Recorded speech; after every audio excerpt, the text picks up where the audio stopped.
Bueno, lo primero que la primera reflexión que se me ocurrió fue media macedoniana, ¿no? Éramos tan pocos que se faltaba una mano. Habla el micrófono. ¿No se escucha nada? Hola. Bueno, la primera reflexión es macedoniana. Hola. Bueno, un micrófono, ¿todavía no? ¿Ahora sí? ¿Me escuchan? No. Hola. Bueno, la primera reflexión es macedoniana. Somos tan pocos que si falta uno más no entra. La segunda, que con el amigo Vila, una escena medio del Quijote, que hubo que traerlo más o menos que con una cuerda porque salimos a buscarlo. Y el hecho de que seamos pocos no nos va a privar a los que están acá un pequeño lujo, porque un tema tan interesante como el que van a escuchar no siempre se puede juntar en este hemisferio, esta parte del planeta, dos personas que son más o menos, hablando en términos de Fórmula 1, gente que larga en la pole position en el momento de hablar de Cervantes. Diego Vila, titular de Literatura Española 1 o 2. Sí, hay una leyenda urbana que dicen que todos los años empezó el Quijote, ¿cierto? Dicen que todos los años le dice el Quijote, ¿es cierto o es una leyenda urbana de Juan? Bueno, tanto. Cada cual tiene su. Perfecto, sí. Bueno, tanto como cierto no, pero bueno, uno vuelve siempre todos los años. Creo que todos los años se ha vuelto por algún motivo, no sé si una lectura integral, pero más de una veintena de veces creo que lo he terminado leyendo, siempre idas y vueltas y alguna vez uno lo lee entero, ¿no? Perfecto, y con respecto a Federico Janmer, el castellano, James Joyce había leído tanto a Shakespeare que entre los amigos le llamaba Willy, y Federico Janmer ha leído tanto a Cervantes que su libro, su autobiografía de Miguel Cervantes, se llama Miguel, o me equivoco. No, sí, efectivamente. Bueno, buenas noches a todos, es un gusto estar acá. Sí, tengo una novela que fue finalista en el año 90 del Premio Rayos, que se llama Miguel, y que, bueno, es una autobiografía ficticia que le escribe supuestamente antes de morir para la hija, que no sabía leer, es uno de los chicos que escribe el libro. Perdón, ¿me entiende o no está hablando despacio? Yo hablo muy despacio, pero me puedo poner más cerca del micrófono. Sí, mi padre gritaba mucho y yo entonces, por oposición, me quedó trauma y no puedo hablar más alto que esto. Bueno, hechas las presentaciones, el tema que nos convoca es un tema que se viene discutiendo hace cierto tiempo y que a mí me provoca un ligero escalofrío y supongo que acá los dos también, pero ya nos enteraremos. Es esto de traducir a un autor de una nacionalidad a la lengua moderna, tema que da para cortar y paño para cortar, y que por de pronto ya está haciendo tema de trabajo y de perpetrar, digamos, se está perpetrando con Shakespeare y también ya se ha hecho con Cervantes. Entonces la idea era de Cervantes, del siglo de oro al siglo XXI, cómo se debe leer y qué opinan dos especialistas, si hay que leerlo y cómo. Y para elegir quién va a hablar primero tengo dos propuestas, lo deciden entre ustedes o revolvemos la moneda. Tengo tres monedas, una con dos caras, una con dos secas y una normal. ¿Quién quiere hablar primero? ¿Le dejamos cosa a la cadena? ¿Te parece bien? Listo, yo digo. Bueno, la pregunta para mí cuando Danilo me propuso una mesa de cómo se lee y cómo es la problemática de hoy día con estas supuestas traducciones, la necesidad de estas supuestas traducciones, generó en mí varias reacciones automáticas.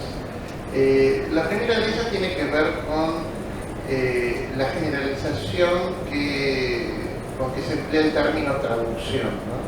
Efectivamente, traducir, grosso modo, connota que nosotros no podríamos leer el original.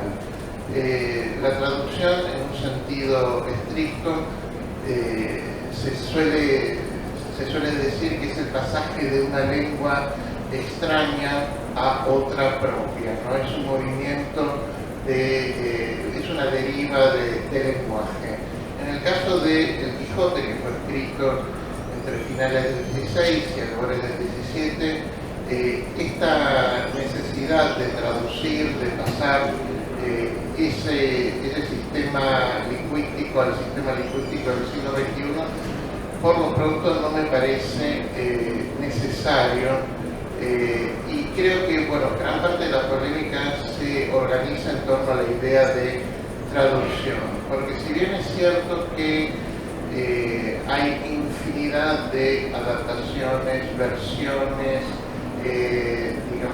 escrituras con el traspasamiento del texto a otros soportes, como podría ser el cómic, o películas, o series, ahí estamos hablando de versiones. Cuando hablamos de la necesidad de traducir, como si efectivamente ese texto nos resultara absolutamente incomprensible, yo no lo comparto. Creo que al respecto habría que señalar dos o tres aspectos, ¿no?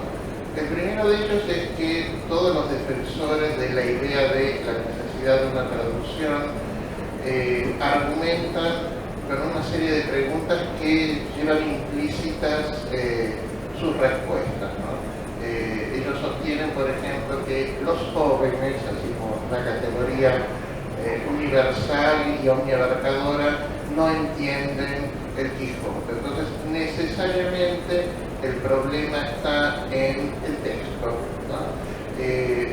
Ese tipo de argumentación de los jóvenes, de que el texto no se lee porque los jóvenes no entienden el Quijote, es una pregunta un tanto reductiva, porque en realidad no abre la libertad de por qué se lee menos o de por qué los jóvenes no leen los clásicos, en todo caso.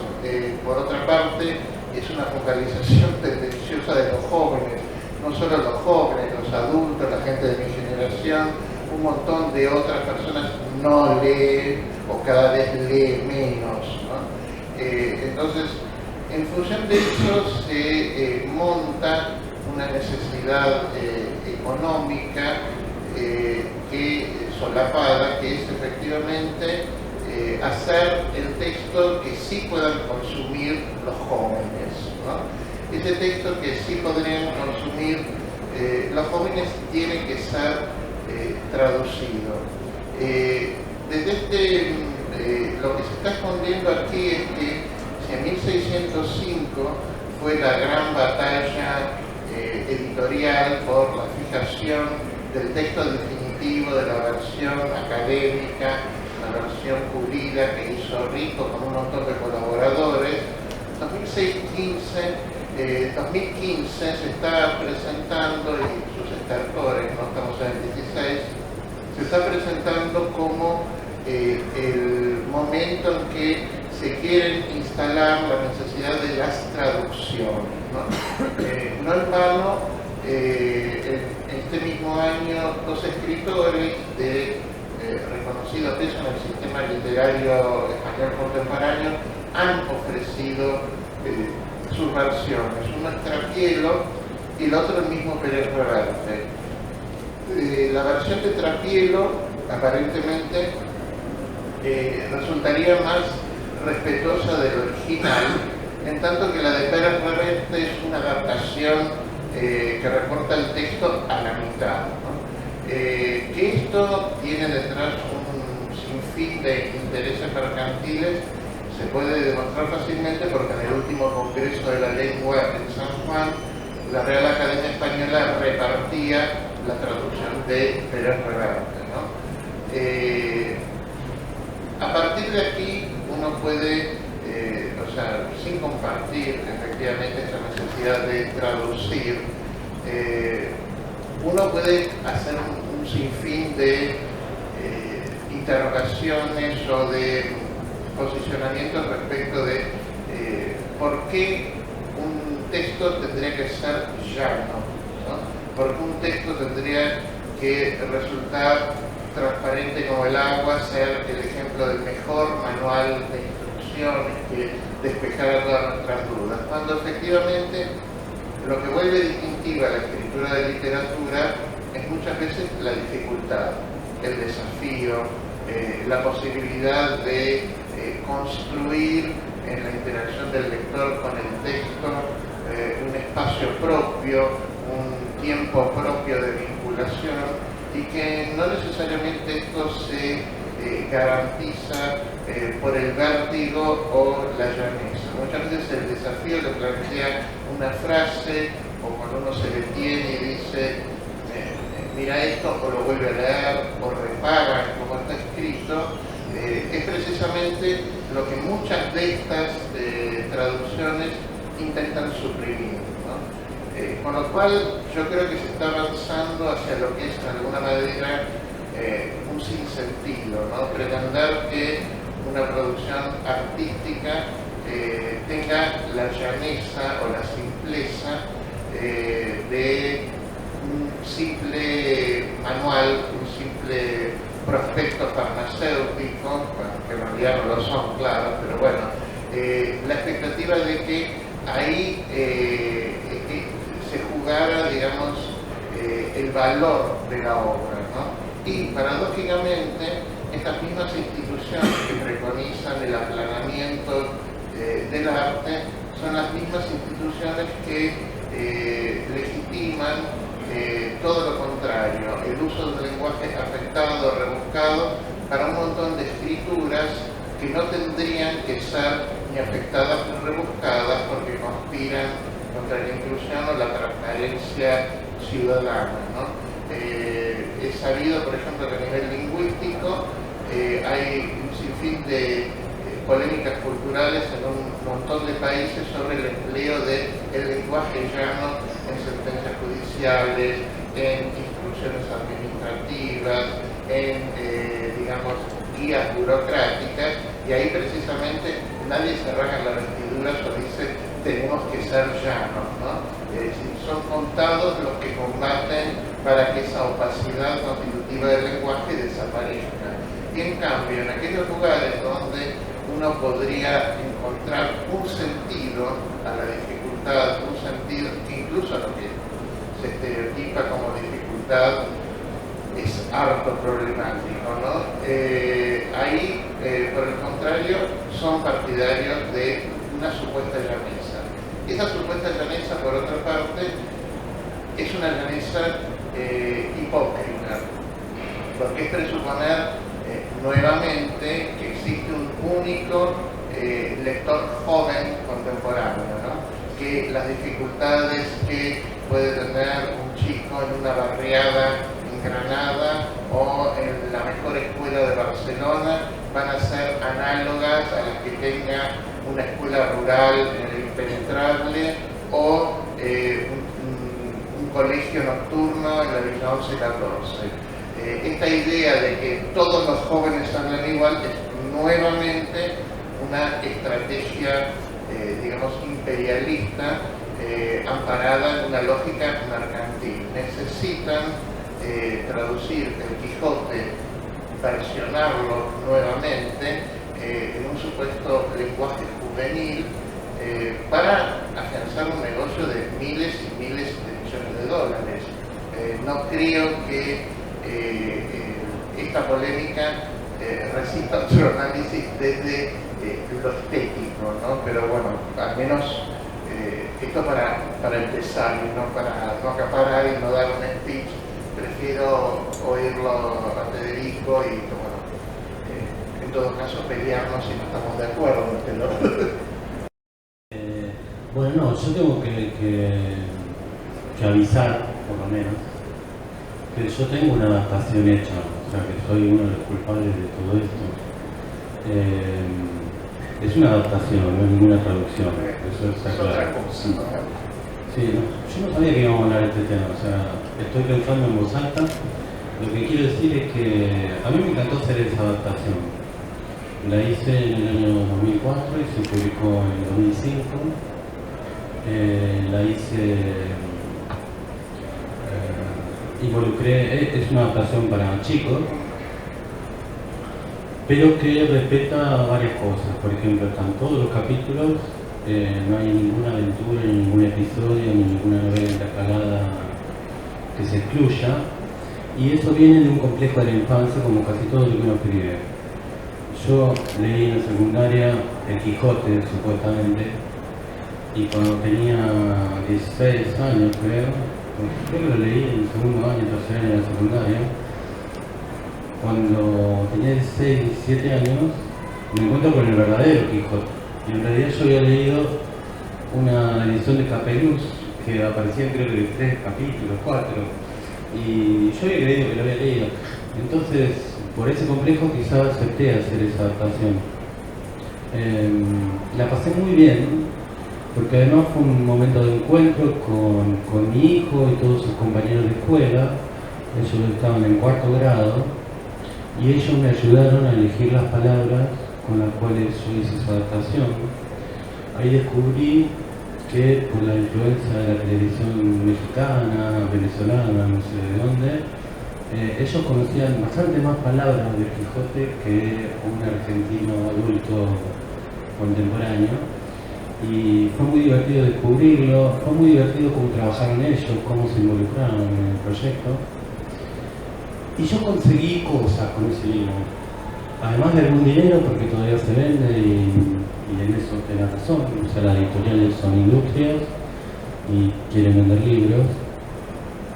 Es un libro que todos los años se dan en muchísimas escuelas, entonces yo cada tanto sigo cobrando un dinero, no tanto como Pérez Reverte, supongo, pero algo, lo cual está muy bien. Pero por ejemplo, yo recuerdo de esa adaptación un par de cosas y entonces me meto ya en lo que dijiste. Yo recuerdo que mi mamá leyó esa adaptación, se divirtió mucho y dijo, por fin pude leer El Quijote. Y a mí me encantó.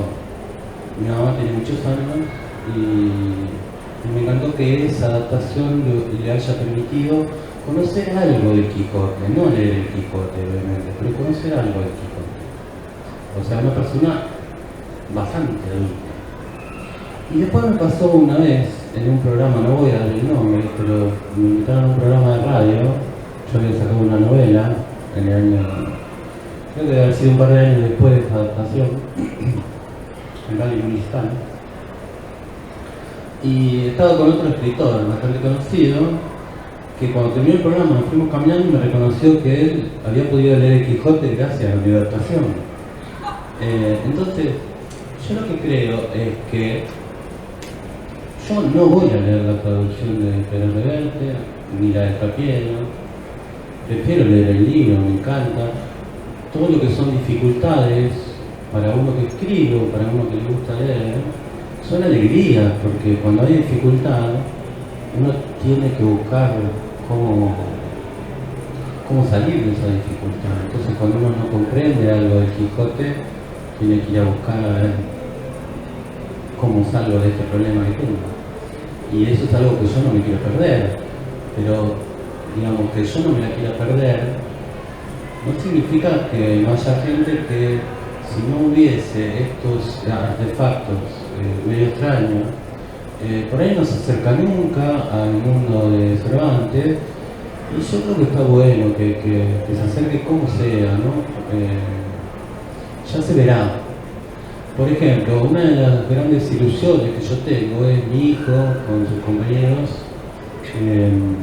leyó esta adaptación, entonces cuando eran muy chiquitos, tenían 8 o 9 años, y cuando estaban en el secundario, en el Nacional de Buenos Aires todavía se da El Quijote, pero se dan solamente algunos episodios. A él no le gustó nada Cervantes, prefería el mío, lo cual porque era mi hijo, supongo. Y bueno, y ahora él tiene 22, está estudiando ingeniería mecánica, lee muchísima ficción, pero todavía no se animó a leer El Quijote. Y yo, particularmente, la primera vez que conseguí leerlo, yo tenía 22. O sea que todavía está en tiempo, la gente necesita su tiempo para leer El Quijote. No importa cómo llegue, después, si le gustó eso que hizo Pérez Reverte o X persona, por ahí llega, uno nunca sabe. y cuando uno llega, está bueno llegar. Y por eso, qué sé yo, por ahí yo soy más libertino que vos, pero a mí me parece que está bien y que los negocios editoriales en el fondo son porque el mundo es y porque uno está ahí. ¿Qué sé yo? Los libros cuestan dinero, a nosotros algo nos pagan de todo ese dinero. Y, bueno, no sé, eso. No, bueno, de hecho yo sabía de la adaptación que habías hecho con Ángeles Turini y de hecho, o sea, conozco un sinfín de adaptaciones, incluso algunas que, por ejemplo, de las más recientes, una que han hecho todos los chicos de colegio primario en azul, que se llama El Quijotito de Azul, donde ellos mismos cuentan e ilustran el Quijote. Y contra eso, efectivamente, yo, o sea, no me parece que haya nada malo en eso, ni que al contrario, es absolutamente loable, me parece fantástico que se haga. El problema es que yo creo que cuando ya pasamos a la idea de que hay que hacer una traducción, es un posicionamiento que lanza un mensaje tácito, que es que ese texto no se puede entender. Un hablante de este siglo no lo puede entender. Entonces es muy difícil contrarrestar, como decir, bueno, lo que vos decís es cierto, la gente no siempre llega a todos los textos en la misma época y convengamos que a todos nos pasa, inclusive a los que tenemos una profesión ligada a las letras, que tenemos cráteres, zonas así de autores que en algún momento te dicen, bueno, ya lo voy a leer, ya lo conoceré, uno sabe del prestigio de, pero nunca entró por ahí, ¿no es cierto?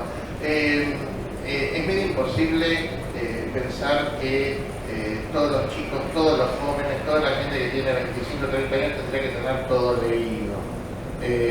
Yo no veo un problema en que haya una demora, pero sí veo un problema en que desde, digamos, las instituciones, como por ejemplo la academia, se esté legitimando la idea de que un texto como el Quijote para los hablantes del 21 necesita traducción.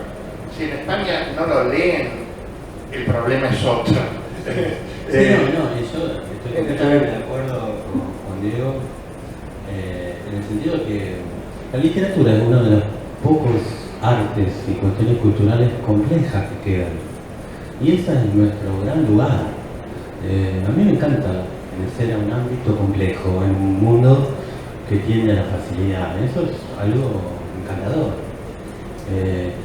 Ahora, fíjate, a mí yo no sabía lo de Trapié, sabía lo de Pérez Reverte. Y Trapié sí me llama la atención, que se haya metido en una cosa así, sí, tal cual con el sí, porque lo de Pérez Reverte lo sabía, pero Pérez Reverte es un tipo que lo escuchaba hablar y se la pasa hablando de hacer la literatura más fácil, de contar historias, o sea, está muy relacionado con su estética. Entonces es bastante normal que pueda hacer un trabajo de ese tipo. Bueno, a mí no me gusta, pero realmente eso creo que se nota y supongo que hay un montón de gente que sí le gusta y está muy bien. Y felicito a cada uno que le guste lo que le gusta, porque la literatura es básicamente la discusión entre los que lo hacemos y los que lo leemos. Pero bueno, eso no me llama la atención. No, Y un tipo que milita en eso. Perdón, me dejo pasar un anuncio para poner un contexto, porque yo fui el que tuvo la peregrina idea de convocar esta mesa. Yo tengo la suerte, la mala suerte de conocerlo a Pérez Reverte personalmente, y que un poco, yo creo que el Club Dumas es una obra que en su género y en su estilo pasa, digamos. Es un libro que Pérez Reverte, debo haber tenido medio metro de Pérez Reverte y me quedé en Club Dumas. Me parece que como experimento está bien.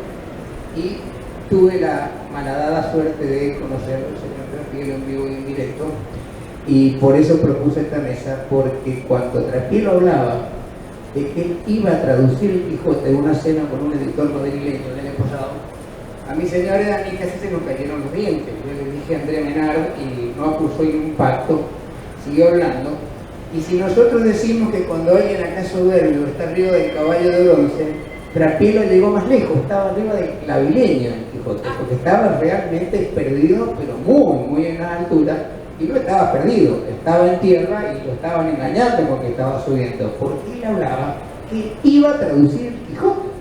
Entonces, porque la gente no lo entendía, entonces yo le dije, lo vas a traducir al español, al de Madrid, al de México, al de Buenos Aires, o al de Santiago, o al de mi provincia, que yo soy mendocino, y cuando me preguntan si soy extranjero, digo que sí, que soy peruano, porque pertenezco a otro país. Esa fue la primera. Y como Trapilo no acusaba el impacto, le propuse que si él lo pretendía simplificar, que por qué no simplificaba y traducía las soledades de Góngora. Y bueno, ahí se cayó del caballo y se enojó y no habló más, pero realmente él hablaba con una soberbia terrible de que él estaba traduciendo el Quijote, o sea, el Quijote soy yo, o sea, es un acto. En el caso de Pérez Reverte no hay problema, sabemos que es un pirata que anda arriba de un barco, que tiene una mano de hierro y que te va a pegar un sablazo, pero el otro estaba convencido, tuvo un caso de una mímesis histérica terrible este caballero. Entonces, por eso fue que yo propuse esta mesa, y si está mal hablar de una persona que no está, quiero ver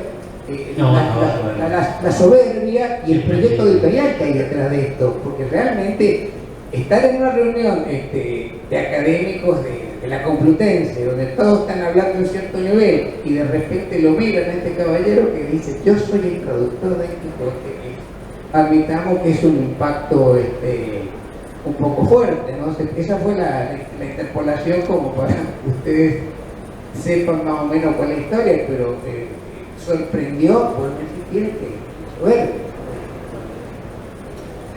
En ese sentido, yo no he tenido la fortuna o desdicha de conocerlos personalmente, pero sí, por ejemplo, cuando empezaron con este tema de las traducciones, yo dije, bueno, a ver, ¿qué cornos son las cosas que traducen?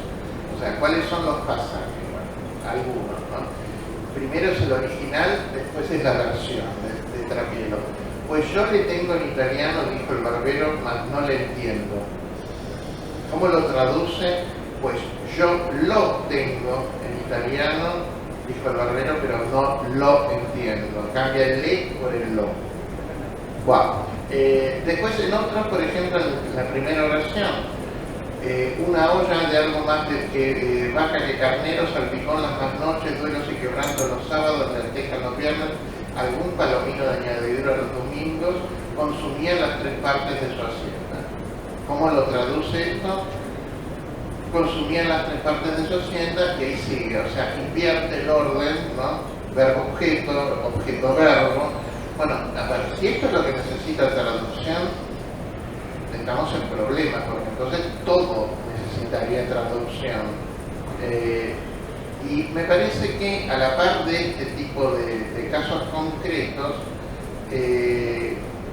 el problema es que se sigue desanimando la lectura del texto. Es decir, yo no solo, a ver, yo cuando llego a este tipo de encuentros, generalmente aparezco como el profesor, el titular de la cátedra, bueno, sí, todo bien, pero uno no trabaja con el texto solamente en esos ámbitos, ¿no? He tenido la oportunidad de dar talleres o grupos de amigos que te dicen, bueno, leamos juntos, y la realidad es que en ningún caso me terminen diciendo no lo entiendo, ¿no? Al contrario, me ha pasado de tener grupos de lectura donde las personas que a priori todos mis prejuicios funcionaban para decir no se va a enganchar, y que de repente, no sé, médicos, jefes de secciones del hospital británico me dicen, todas las mañanas me levanto una hora antes para tener la lectura preparada. Wow. O sea, es gente que efectivamente encontró que el texto es un espacio para habitar, para dialogar con las fábulas, para que recuperó frente al vértigo la necesidad de detenerse, de gozar de otro modo, ¿no? Y esto, son muy pocos los operadores institucionales institucionales que siguen defendiendo eso. Entonces es muy difícil ganar una batalla cuando uno dice perdimos 7-0 y después lo que anunciamos es efectivamente vamos a traducir el Quijote. El Quijote no creo que tenga que ser traducido, creo que está buenísimo que la gente se acerque como pueda, ¿no? Pero uno no puede estar desde la academia, desde la prensa, desde los medios, diciendo que el Quijote necesita ser traducido. Son dos cosas distintas, ¿no? Porque incluso, o sea, uno cuando enseña, si vamos al otro extremo, que es el hábitat, digamos, por excelencia de los profesores de literatura, uno cuando le da la facultad, nadie te dice, si no tenés tal edición o tal versión, no lo podés estudiar, vas a necesitar sí o sí leerlo con la edición de arreglo. Hay gente que lee en la universidad pública con alguna edición salida en Diario Crónica en algún momento y que no tiene ninguna nota y que la disfruta muchísimo igual, o que la lee de versiones en internet que no sabemos dónde son, pero que el texto está respetado. Y está perfecto que así sea. En cambio, hay otro tipo de autores donde la apuesta lingüística es fuertísima, que incluso para los profesores a veces es necesario una edición con versión. O sea, yo puedo disfrutar muchísimo leyendo Góngora, pero hay veces que reconozco, tengo la versión a doble plana, donde está la versión original y la otra, y voy haciendo este movimiento, no hacia abajo, hacia las notas, sino de la derecha a la izquierda, porque estoy tratando de rearmar o de disfrutar de un modo distinto con lo que originariamente estaba ahí. O sea, hay autores en los cuales esta hipótesis de la traducción destruiría todo, ¿no? O sea, pensemos Quevedo, los juegos verbal, o sea, entonces también el resultado final, si esto se impone, es, bueno, pero entonces, ¿por qué Quevedo es Quevedo? ¿Por qué Cervantes es Cervantes? ¿Por qué? En el caso de Cervantes me parece bastante fraudulento, ¿no? Este tipo de ejemplos de traducción, si esto es una traducción, bueno, es como una cita de memoria mal hecha, pero no me parece que haya una necesidad.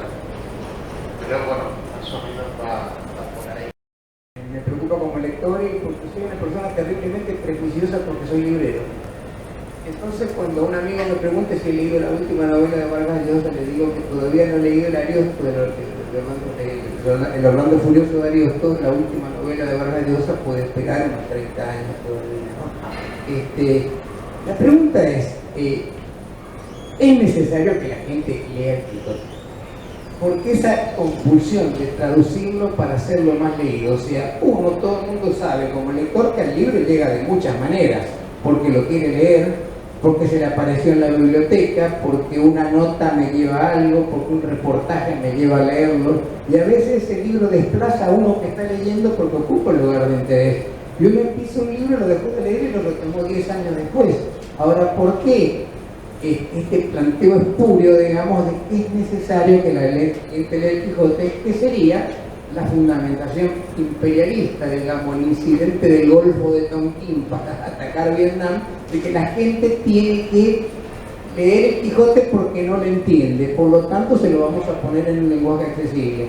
Yo creo que han tratado un tema que es muy interesante, que es la adaptación, que eso me parece una cosa muy interesante. Por eso les pediría que trabajen en ese concepto de la adaptación, que creo que ese sí es un punto de partida. Todos de chicos hemos entrado en la gran literatura por una adaptación. ¿Y cuáles son los límites y los criterios para eso?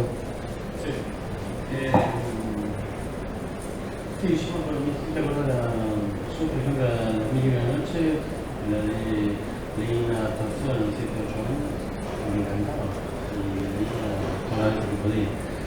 Y bueno, eso me hizo que yo cuando era más grande creciera a mí.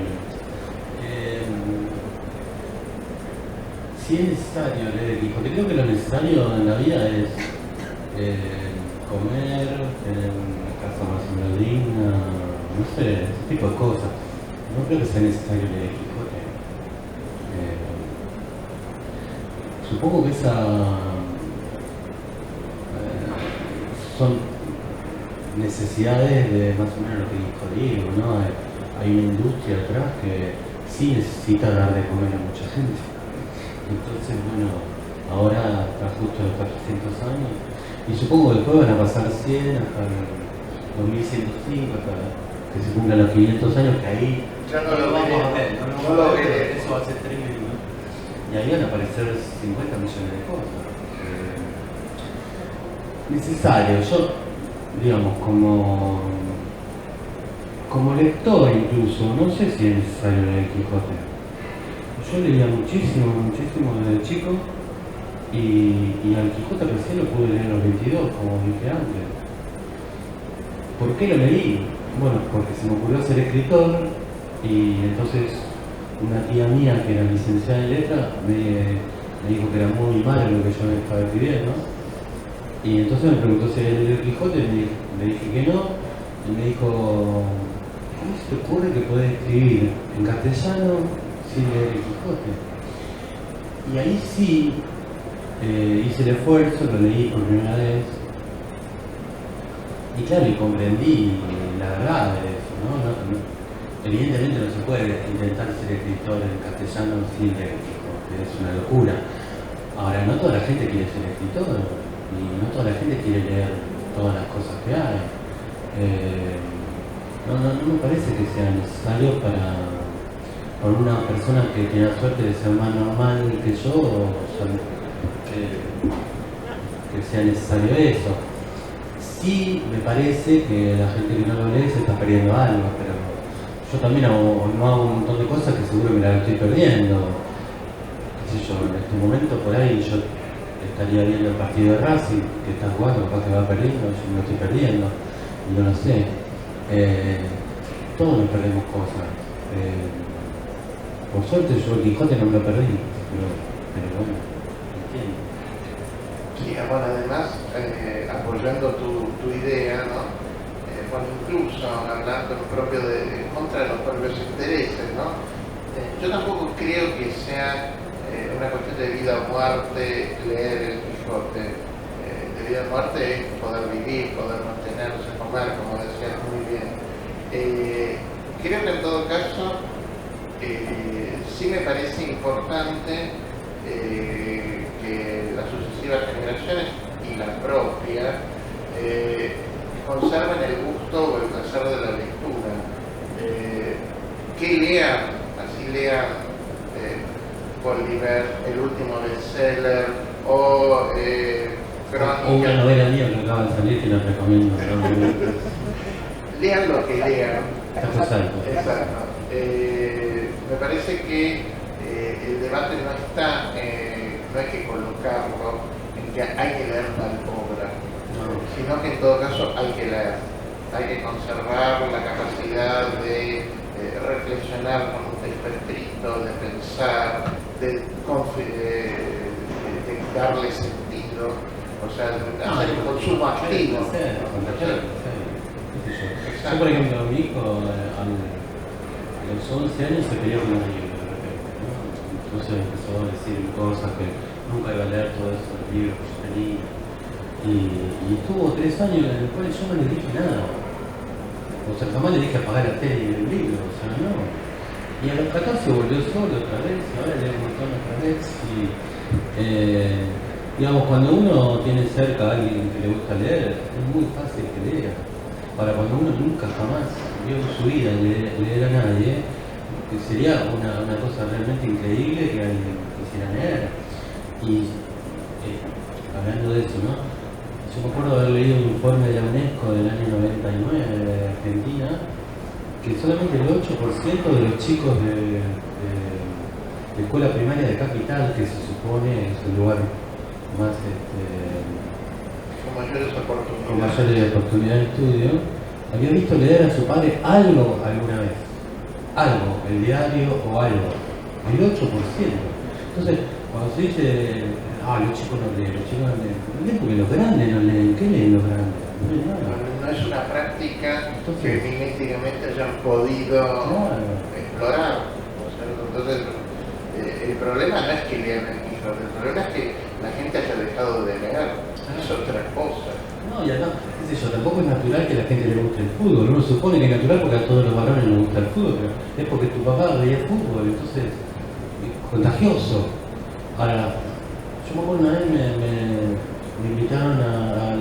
Nos fuimos, me creo que a aquel lado, pero bueno, no sé. Me invitaron a la provincia de Buenos Aires hace unos años, porque había un plan de lectura en las escuelas. Y entonces, la idea que les di es que pusieran a una de las maestras por recreo a leer en el medio del patio, a que hiciera que leyera. Tampoco la obligaran a leer, pero si ellos veían a alguien leyendo, es muy posible que alguno se contagiara. Pero si no ven a nadie leer, es muy difícil, es tremendamente difícil. Bueno, cierro Bueno, es que efectivamente, digamos, la escena de lectura como foco de irradiación, como foco de contacto, yo creo que efectivamente es real. Yo creo que cualquier persona que haya tenido la oportunidad, por ejemplo, de viajar en metro en París, una de las cosas que lo primero que te llama la atención es que en el mismo vagón hay 15 personas leyendo. Sí. O sea, vos decís, bueno, ¿qué están leyendo? ¿Están todos con el Quijote? No, no están todos con el Quijote. Están leyendo cualquier otra cosa, novelas que salieron en Gallimard, acá, allá, pero están leyendo. Y uno se da cuenta que efectivamente los intereses pueden ser muy variados, pero que hay un interés. O sea, una cuestión de volver ese tiempo de viaje en otra cosa. Si la gente... no hay que dar la batalla porque la gente lea un texto. Hay que dar la batalla en todo caso porque la gente no deje de leer, que son dos cosas distintas para mí. Es muy interesante lo que decís porque yo ando mucho en rutas, ¿no? Una de las cosas que llama la atención es cómo la gente se esconde detrás del celular.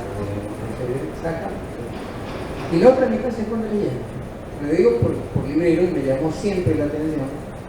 No se olviden que, bueno, acá hay mucha gente que no había nacido, que en Argentina hubo una experiencia editorial muy importante en los 60 con Centro Editor. O sea, Centro Editor de América Latina sacó el libro de arte de la Galería del Arte y lo colocó en fascículos. Sacó textos clásicos y lo colocó en aquellas maravillosas colecciones de Centro Editor que yo todavía las tengo, de literatura, clásico de literatura universal, el Sarmiento ilustrado, el Martín Fierro ilustrado por plástico, y de repente uno se encontraba en un kiosco con la reproducción de un artista plástico al cual no lo conocía porque no había ido a la galería. Es como que la galería era un lugar para el lector medio un poco vedado. Recuerdo que en algún momento, cuando yo alguna vez fui joven trabajando en mi provincia, en el equivalente del Colón, que era el Colón que es de Independencia, en todo un plan de apoyo cultural al casco urbano de la provincia, lo que más pedían en las villas de emergencia era ver ballet. Era curioso, o sea, como que la gente sabía que había algo, no lo había visto, y como el teatro tenía un elenco estable de ballet, se armó una pequeña cosa compacta, una adaptación, digamos, y se llevó porque pedía eso. Y en el subterráneo llama la atención las cosas que leen, y obviamente soy librero y fundamentalmente soy muy curioso y soy descarado para mirar. Entonces cuando veo a la gente leyendo, trato de ver qué cosas lee, y no leen Harry Potter, leen Kafka, no todos por supuesto, muchos están con el celular, pero acá también existe ese hábito de lectura, por lo menos es lo que más hago. Yo vivo encerrado en el subterráneo porque es el único medio de transporte que tomo, pero creo que ese hábito sí lo veo como librero y por ahí se nota a lo mejor más que en la librería. Y otro detalle que lo saben ustedes dos, el mayor porcentaje de público lector es femenino. Sí, claro. ¿Qué crees? Bueno, mujeres son mucho más inteligentes, acá no. Casi todas son mujeres. No, yo me acordaba a mí en el 2005 me llevó el Ministerio de Cultura a un montón de provincias a hablar del Quijote. Y en las primeras salidas, yo me empecé a dar cuenta que en realidad lo que la gente quería es que yo les contara el libro para que no lo tuviera que leer. Y entonces me rebelé. Porque yo cometí el error de esas primeras salidas de preguntar al final cuántos habían leído el Quijote. Entonces levantaban la mano casi todos, claro, pero ya me lo habían hecho contar todo. Y entonces empecé a hacer la inversa. Cuando llegaba a un lugar, hacía levantar la mano al principio. Entonces la gente, por miedo que yo les tomara examen o algo, decía la verdad. Y me acuerdo un caso tremendo que me llevó el consulado español de Resistencia, Chaco, ¿no? al teatro español, que es un teatro muy bonito de Resistencia. Y había más de 300 personas, incluido el cónsul, y el cónsul de Rosario también había ido. Y entonces yo, que yo ya estaba avivado de esta situación, empecé preguntando quiénes habían leído el Quijote, y hubo solo 3 manos, que eran la profesora de la Universidad de Corrientes. Y ahí estuvo la verdad, esa es la verdad. El Quijote se lee bastante poco. No solo acá, en España también, hay montones de trucos, qué sé yo, por ejemplo, en Castilla se regalaron 1 millón de Quijotes, me acuerdo, hace 10 años, como si regalarlo significara que la gente va a leerlo. Después me acuerdo que yo tuve un mes en Venezuela también, paseando, hablando del Quijote, porque Chávez había regalado 1 millón de ejemplares también. La operación Dulcinea. 1 millón de ejemplares. Y yo lo que me di cuenta paseando por Venezuela es que la inmensa mayoría de la gente no sabe leer. Es más grave el tema. No, claro, entonces ¿cómo va a leer el Quijote? Era tremendo. Y bueno, y lo que me diré también bastante rápido, el tercer o cuarto día, es que al venezolano lo que le gusta es recitar. Entonces yo llegaba, no hablaba del Quijote, y decía, a ver si hay alguien que quiera recitar, y se armaban unas fiestas tremendas. Y la gente disfrutaba más porque esa es su cultura y esa es su cuestión. Entonces cuando volví a Caracas, me entrevisté con el secretario de Cultura, y entonces le dije, me parece completamente inútil lo que hicimos, porque la gente no vale el Quijote así.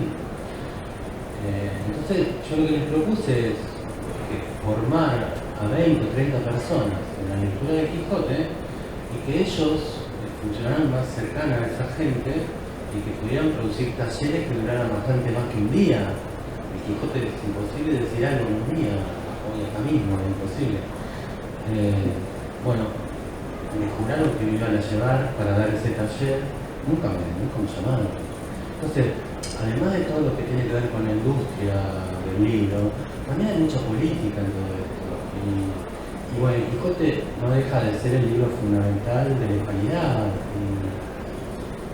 Y bueno, hay muchas cosas que uno no sabe, que no comprende del todo bien en mi caso, porque la política siempre se me hizo muy compleja, mucho más que el Quijote. Yo traduciría la política, por ejemplo. Eso lo traduciría. Bueno, y hablaste de un negocio, la operación Dulcinea, 1 millón de libros, no deja de ser un negocio. Porque además se lo compraron a la Paraguay también. O sea, le cambiaron el precio. fue un acuerdo con Polanco, o sea que él vendió como 1 millón de ejemplares a un precio menor, pero claro, ¿qué librero puede decir, bueno, en este mes vendimos 1 millón? ¿No? Bueno, fueron 1 millón de ejemplares para distribuir gratuitamente y yo recuerdo cuando hace 4 o 5 años se armó toda una gran controversia acá sobre si Vargas Llosa sí, Vargas Llosa no, la censura. Bueno, el prólogo de la edición que tenía Alfaguara era con Vargas Llosa, pero a Chávez en ese momento le parecía que Vargas Llosa era un detractor de su gobierno, entonces dijo que lo haga Saramago, ¿no? Entonces a la editorial le preocupó algo, Saramago, la editorial no, sí, le iban a comprar 1 millón de ejemplares, o sea, con lo cual ahí todo lo que era, todos estos discursos que nos tuvimos que aguantar cuando se habló una controversia sobre Vargas Llosa acá, no tuvieron razón de ser porque les importaba otra cosa. De que al ser un ícono de la hispanidad, por un lado, bueno, tenés el problema concreto de que políticas culturales se pueden hacer en torno a algo que está tan mitificado, ¿no?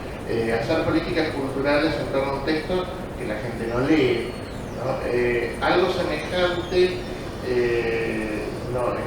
nos ocurrió a muchos de los que trabajamos con el Festival Cervantino de Azul, cuando en los primeros años fuimos y nos dimos cuenta de que Azul se había convertido en una ciudad cervantina porque había un fondo bibliotecológico, pero al comienzo, cuando uno interactuaba con muchos de los organizadores, la gente desconocía qué significaba que algo fuese cervantino, no había un enraizamiento, no estaba hecho carne realmente el texto, sino esa misma experiencia de cuántos leyeron el Quijote, y eran muy pocos. Entonces, muchos de los trabajos que se hicieron en estos últimos 9, 10 años fue de corporizar el sentido de que algo sea cervantino, ¿no?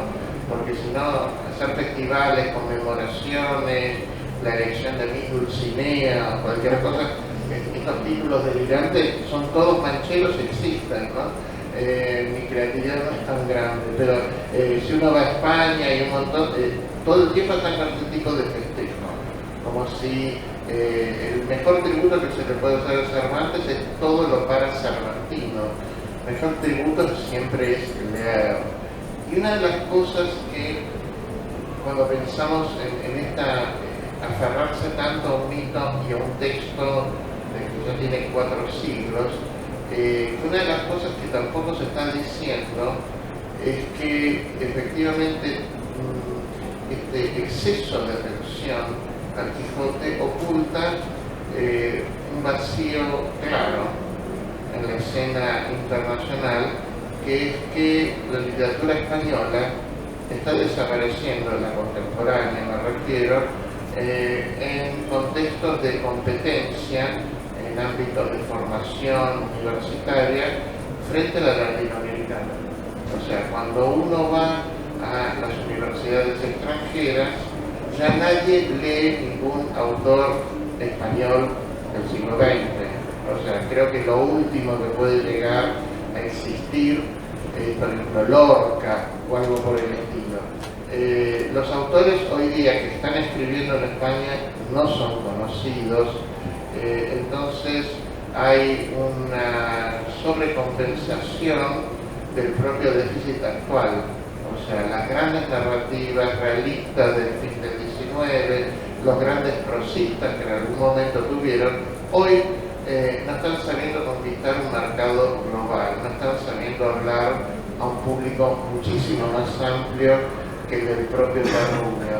Entonces, desde las políticas culturales de España siguen obsesionados con el Quijote.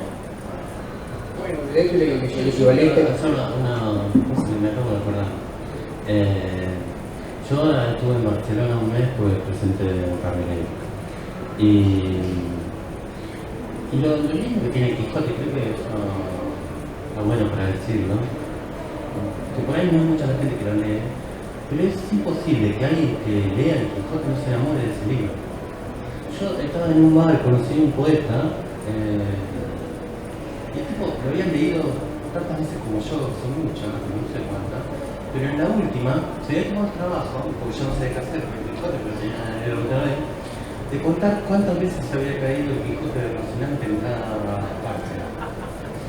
Y a mí me pareció un dato muy, muy interesante, porque ni siquiera Diego lo debe saber, yo no lo sabía, porque nunca se me hubiera ocurrido. Pero yo que creo que el texto tiene cuestiones matemáticas muy profundas, a mí me impresionó, porque además le creo, vamos a ver el amor que tenía el tipo contando el libro, y raramente yo pensé que el Quijote se caía mucho más en la primera parte, que es mucho más violenta que en la segunda. 11 veces en cada parte se cae. Bueno, eso solamente lo puede hacer un libro del cual uno se enamora, ¿no? Terminar buscando cualquier excusa para volver a leerlo, ¿no? Bueno, y no sé, me estoy hablando. No, lo que te decían es interesante era que sacaron la operación Dulcinea. Estaba pensando en cuál Dulcinea, la Dulcinea o la Don San Lorenzo, que cuando le echó el aliento de ajos en la cara, Quijote le dijo que tenía un aliento de ajo que le lastimaron los sentidos. Por eso la operación Dulcinea huele más el ambiente de Alfonso San Lorenzo que a Dulcinea verdaderamente. Me refiero cuando a los proyectos comerciales, ¿no? Esa sería la primera pregunta. Y otra que me surge ahora, pero no tiene que ver con el Quijote, sino con excelentes adaptaciones de Shakespeare que he visto, por ejemplo, una Mercader de Venecia. Sí, te recuerdo que se sigue el texto textual, pero la gente vestida con ropa moderna, por ejemplo. Es decir, están hablando los protagonistas, pero de saco corbata y en un contexto, digamos, lo que cambia es el escenario. Obviamente estamos hablando de arte distinto, digamos, porque acá estamos, porque a su vez el teatro es un arte complicado. Uno lee teatro y el teatro no está hecho para ser leído, el teatro está hecho para ser visto, ¿no? Entonces, eso es lo que le quería. No, lo que quería decir que en Inglaterra sí es ya bastante viejo el tema de la traducción de Shakespeare, ¿no? Hay muchos problemas de lectura con Shakespeare que no existen en Cervantes. En Inglaterra es bastante común las traducciones, ¿no? Que se empiezan a poner de moda en español. Pero con Shakespeare sí pasa en Inglaterra. Definitivamente es más difícil leer a Shakespeare en su versión original que en Claro, que ha cambiado mucho una lengua, definitivamente. Sí, igual creo que también ahí es el tema de la versión, ¿no? O sea, cuando uno va a representar Hamlet, Romeo y Julieta,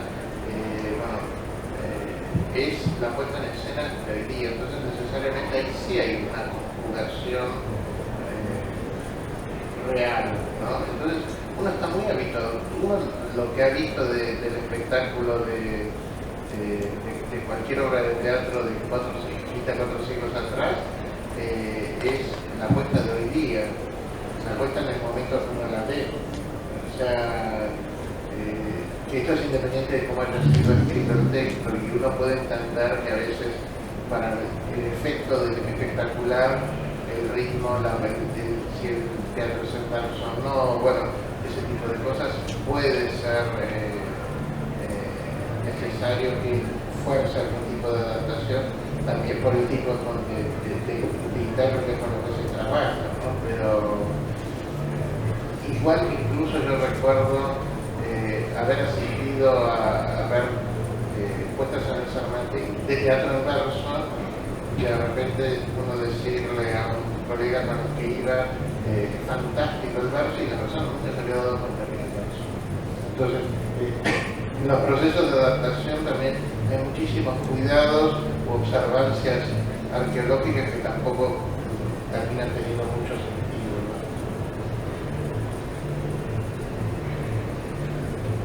Chicos, sobra tiempo, ¿tienen alguna cosita más que hacer? ¿Alguien quiere preguntar algo? La gente está muy interesada en preguntar.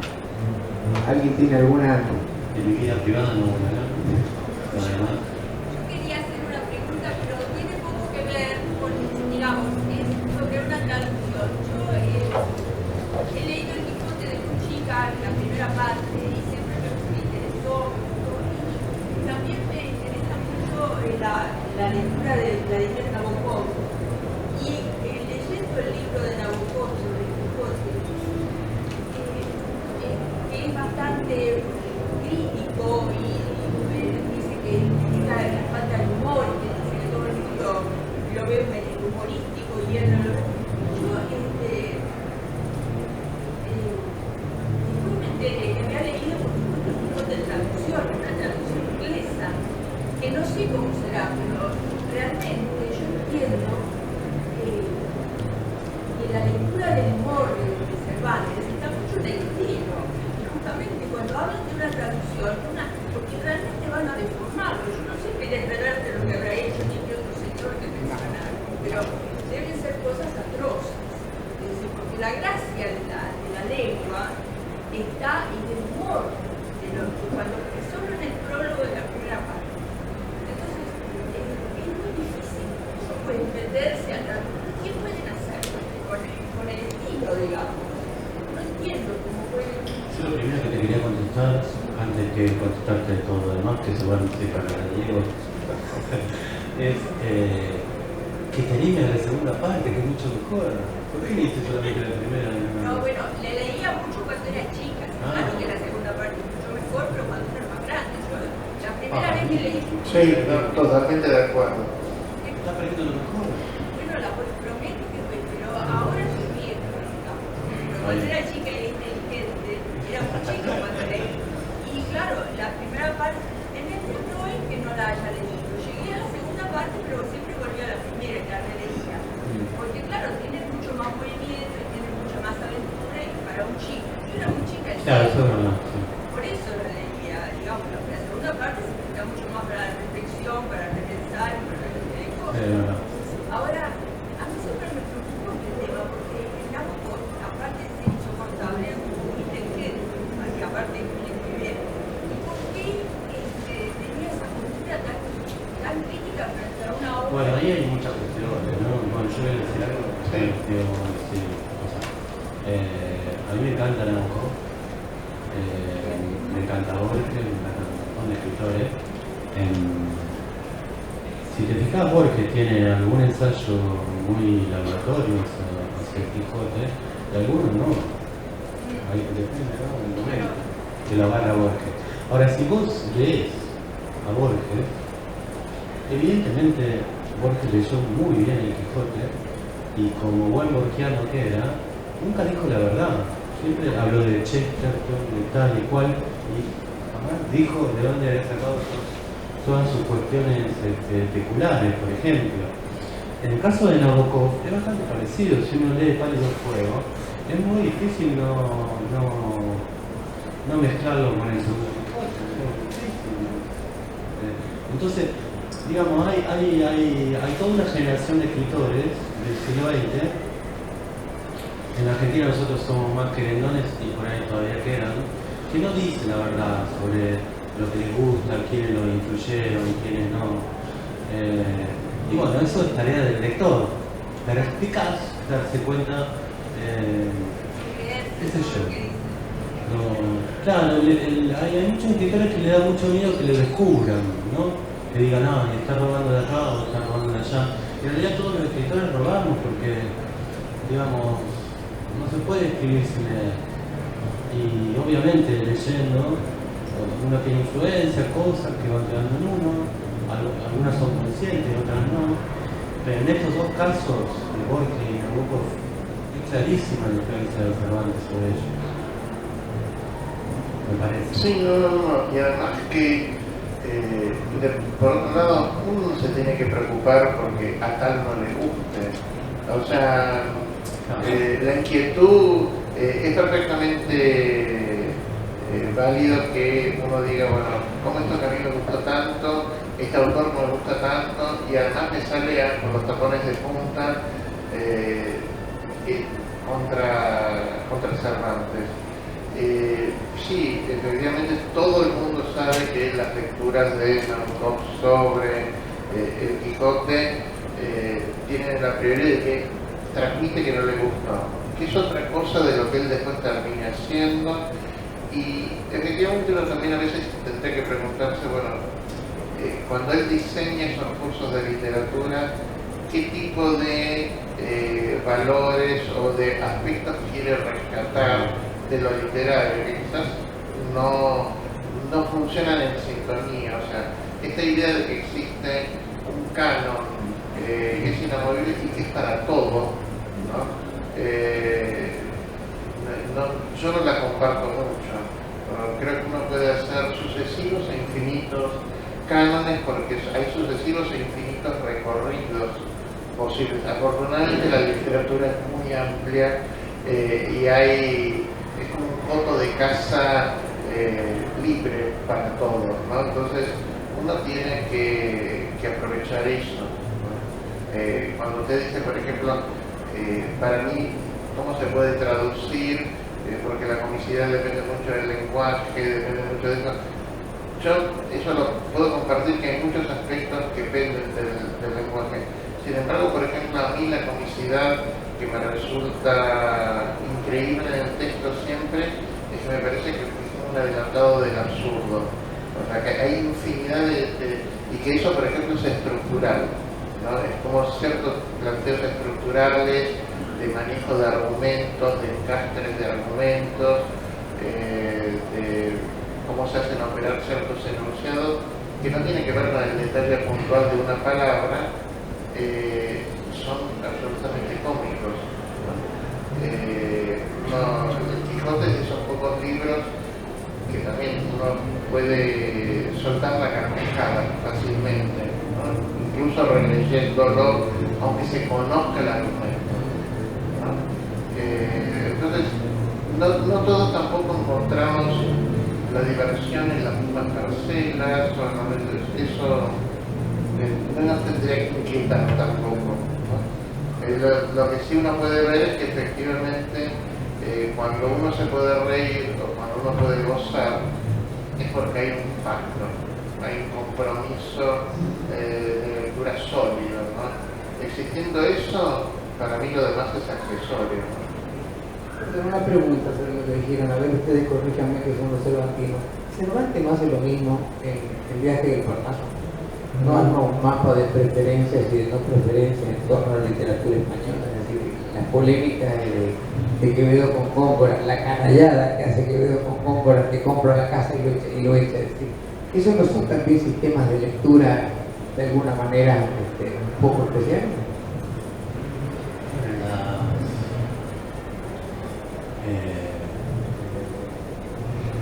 Es muy difícil ser escritor y no estar peleado con Mario, en cualquier época, en muchos lugares. Y bueno, en ese momento, sobre todo, y ninguno humilde. En ese barrio humilde no había ninguno. Bueno, normal que si podían luchar en el barro, luchaban. Sí, claro, hay odios increíbles. Y bueno, y esos odios hacen que en muchos casos no se hayan dado cuenta de lo que el otro estaba haciendo. Eso es lo más claro. Es lo mismo que nos puede pasar a nosotros hoy escritores o incluso a los lectores, ¿no? Por ejemplo, que si ustedes están sentados ahí y yo les caigo mal, entonces seguramente jamás van a leer nada mío. Y hay muchas veces que los escritores se caen mal por alguna razón y no se leen. Y en ese grupo creo que no se leyeron bien nunca, nadie leyó bien al otro. Estaba tenía tantas ganas de leerse a sí mismo que no se leían. Y bueno, eso pasa. Bueno, está desde, digamos, ese dato que parece inversamente especulado. O sea, Lope, que siempre quiso tener el éxito de prosista que tuvo Cervantes, claro. Y las prosas de Lope son, ay por Dios, ¿no? Sí. Y el teatro cervantino pasa lo mismo. Siguen existiendo 4 siglos después obras que jamás se representaron, pero jamás en los 4 siglos. Entonces, parece aniversario. claro.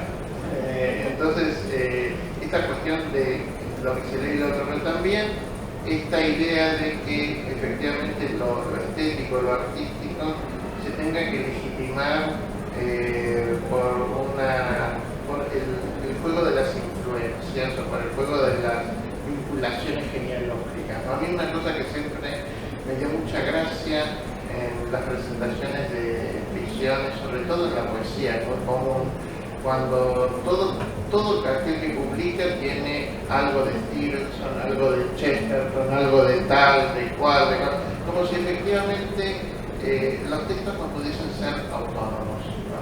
O sea, libres. Una vez que está ahí impreso ya, o sea, no me tienes que decir que tiene 3 gotas de Gabriela Mistral y 2 de Pizarnik para que esto sea una buena poesía, ¿no? En la época más o menos, desde entonces pasa lo mismo, que es la obsesión por filiaciones de paternidades literarias y, en definitiva, lecturas de 4 siglos después pueden reconfigurar todo de otro modo, ¿no? Y uno pensar relaciones entre Cervantes y Castillejo que ni en la misma época se les hubiese ocurrido, ¿no? Y puede ocurrir lo mismo con un autor de hoy día, que uno diga, no, para Cervantes. Y quizás Cervantes no es de estos autores que se suelen sacar del arcón para proclamar el mérito de alguien que escribe, ¿no? Porque la tradición de la prosa acá pesa mucho más en inglés, ¿no?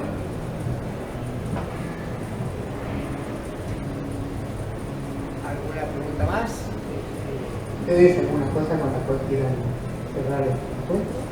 No, yo les quería hablar. ¿Quieren que sea 24? Para conectar. Ah, una más. Hay que solo al principio. No, igual no le contamos nada al libro, eso estuvo muy bien. El asesino es el portero. Una manera que recuerdo que tengo lo leí de adolescente. El recuerdo que tengo es que me divertía mucho la lengua, o sea, esa manera de escribir me parecía muy divertida.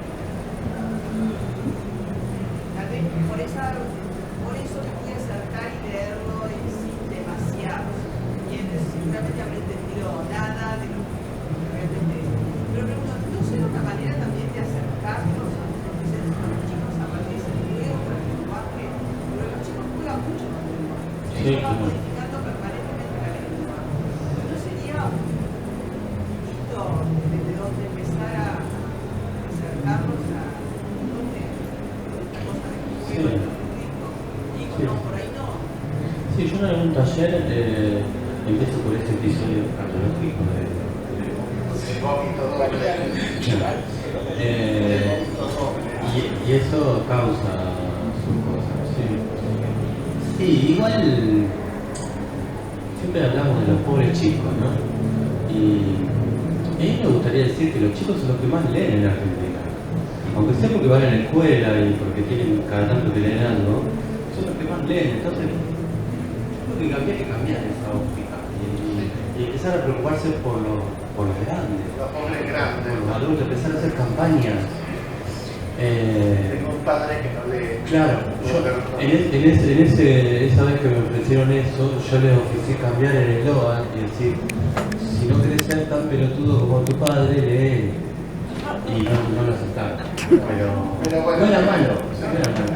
Porque al chico le gusta también lo complicado. Le gusta eso, ¿no? Aparte la idea de que leyendo se construye intimidad.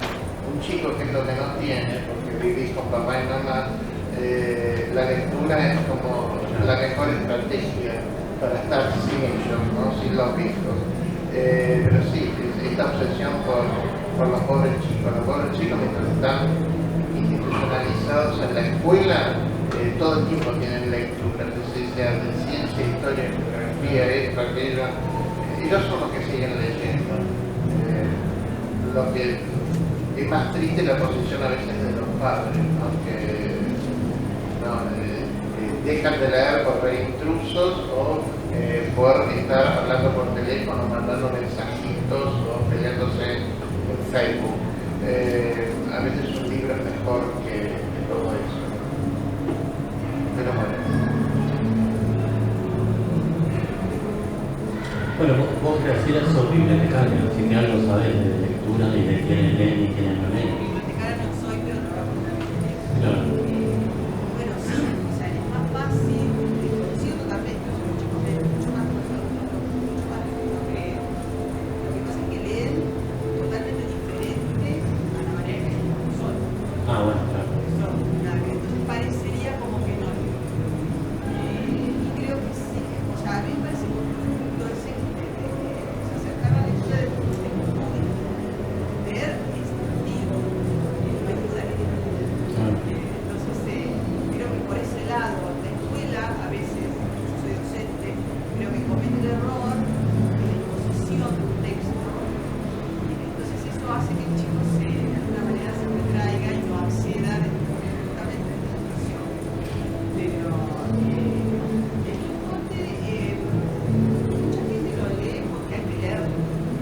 Hay que leerlo porque no voy a leer el Quijote, pero no sé si accede al texto. A veces el que no lo lee porque bueno, por ahí lee un capítulo, si la segunda parte ya no la leyó, no se aburrió, pero dice que no leyó. Claro. Que siempre hay que hacerlo. Como yo con la elección de capítulos. Bueno, pero lo que pasa es que el problema es esta cuestión de hay que, ¿no es cierto? Leer un texto es como tener sexo. Cuando uno tiene sexo porque hay que, bueno, obviamente no es una buena relación lo que sale de eso, ¿no? En realidad, el problema que tienen los colegios es que trabajan continuamente sobre la idea de una historia de la literatura o un canon. O sea, hay un gabinete de profesores que dijo, este año damos tales libros, ¿no? Y en realidad, una de las cosas maravillosas de la lectura es poder elegir. O sea, cuando uno pasea por acá y mira infinidad de cosas y dice, mira esto, me lo voy a comprar porque tengo ganas de leerlo. Es difícil que el chico sienta mucho placer si no puede elegir. Yo sé de algunos ámbitos en los cuales los profesores, con la carga que significa tener que lidiar entre 8 cursos o 6 cursos para vivir con un equivalente a 350 alumnos por año a lo que se enseñan, se toman el trabajo, por ejemplo, de dar sus clases de literatura. En todos lados trabajan del mismo modo, ofreciendo, qué sé yo, 10 novelas.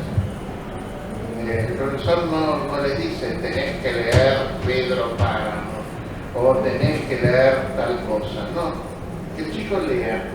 O sea, después los trabajos acá hace el esfuerzo de ajustarse a la inquietud o el florecimiento de la curiosidad del otro, es el docente.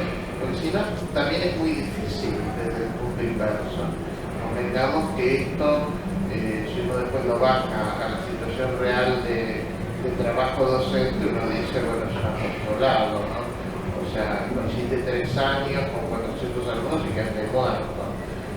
Pero bueno, creo que también hay que pensar que la falta de respuestas o la obtención de respuestas distintas se da, entre otras cosas, porque siempre se hace lo mismo. Yo, cuando cursé en la facultad, la última materia que cursé fue de la que hoy enseño. Porque yo, después de haber cursado 4º año en secundario, en un buen secundario, pero que era un colegio de la universidad con buenos docentes, que tenías ingreso directo y todo, después de eso yo dije, ni en pedo voy a estudiar literatura española.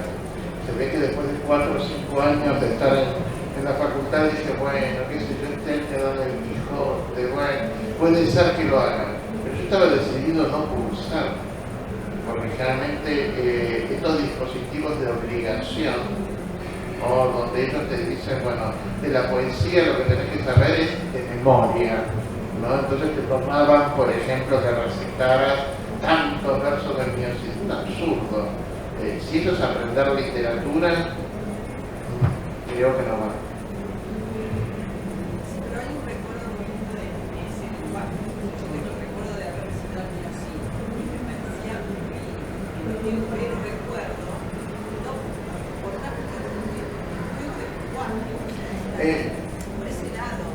Estamos de acuerdo, lo que pasa es que yo en esto me parece que es importante, igual lo que a vos te puede funcionar fantástico, quizás a mí me parecía una pesadilla, ¿no es cierto? Y que cuando uno se coloca en posición docente, o sea, una de las cosas más difíciles es la educación en el gusto, aculturar al otro a que desarrolle hábitos de curiosidad, de exploración, son de las cosas más complejas. Entonces, yo en eso trato en la medida de lo posible, también uno los agarra cuando va a una facultad mucho más grande, pero que la gente tenga márgenes de libertad, porque sin márgenes de libertad es muy difícil. Está citando el Lazarillo de Tormes, que los gustos no son todos unos, y lo que uno no come, otro se desvive por ello.